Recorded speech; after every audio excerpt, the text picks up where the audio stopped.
Welcome to this edition of SKNIS Week in Review, a program highlighting the top stories of the work of the government of St. Kitts and Nevis for the past week.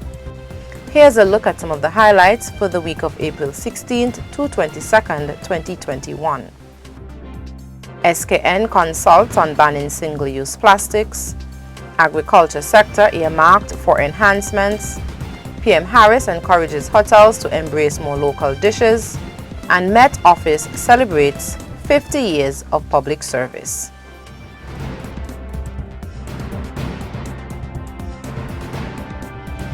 I am your presenter, Sharima Matthew. The Department of Environment commenced the first in a series of consultations with respective stakeholders in the public sector to ensure that the views of everyone concerned are reflected in the proposal to ban single-use plastics in St. Kitts and Nevis.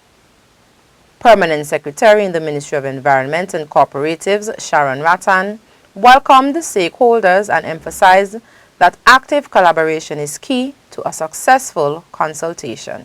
In doing this consultation at the Ministry and departments, we would like to emphasize that collaboration is not just your presence at a meeting.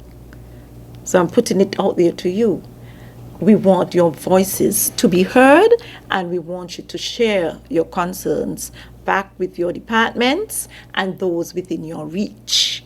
That is what collaboration is. We have to keep in mind that we want meaningful collaboration.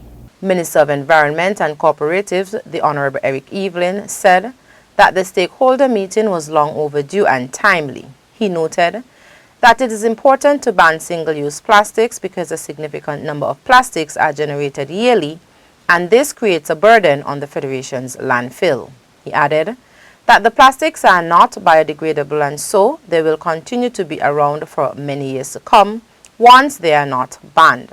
Additionally, they also end up in the ocean and create a bigger problem for marine life. The consultation, which was held on Friday, April 16th, 2021, at the Department of Physical Planning Conference Room, was held under the theme, Are You Ready to be Plastic Free? The next round will continue with the private sector. Plastics are harmful to the environment as they are non-biodegradable and take years to break down, thus contaminating soil and water in the process, said Biosafety Officer in the Ministry of Environment, V.C. Woods. They are a danger to human health and the environment.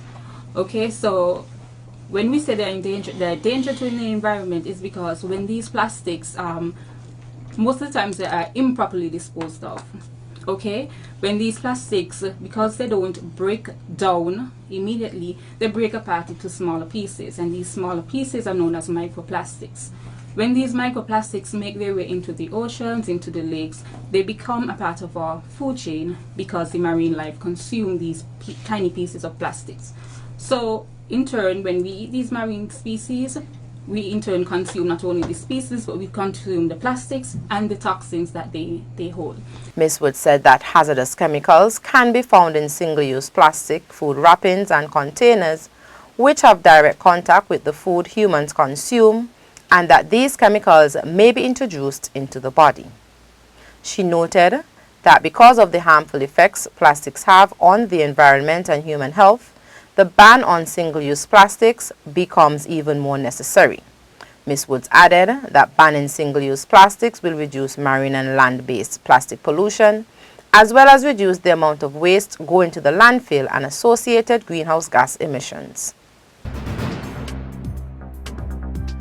Ron Dublin Collins, Permanent Secretary in the Ministry of Agriculture, Fisheries and Marine Resources, said that the time has come for the agriculture sector in St. Kitts and Nevis to be enhanced and transformed into a more competitive and efficient industry.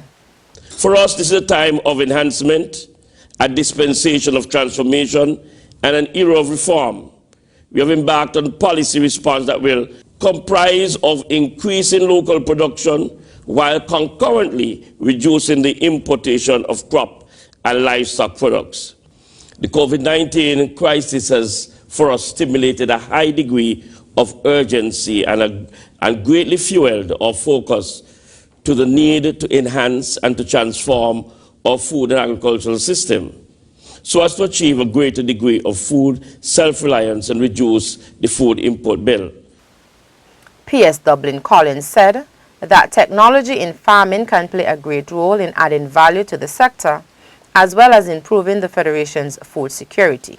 He noted that the ministry continues to work closely with stakeholders to generate growth within the industry. Several administrative staff within the Ministry of Agriculture, Fisheries and Marine Resources were acknowledged on Administrative Professionals Day, April 21st, for their contributions to the sector. Permanent Secretary Ron Dublin Collins used the occasion to thank the staff and encourage them to enjoy the day that was set aside to celebrate them. This is just a small token of saying thanks for the administrative support that you bring. The efforts of the departments and the ministry will continue to accelerate, and thus you play a critical role in ensuring that we have the necessary support to ensure that our technical personnel can implement the work agenda, the work program of the ministry and its department. The administrative staff received a certificate, after which they were treated to lunch. Other ministries and departments also acknowledged their administrative staff. Administrative Professionals Day recognizes and celebrates the work of secretaries, administrative assistants, and other office professionals for their contributions to the workplace. This day is always observed on Wednesday of Administrative Professionals Week.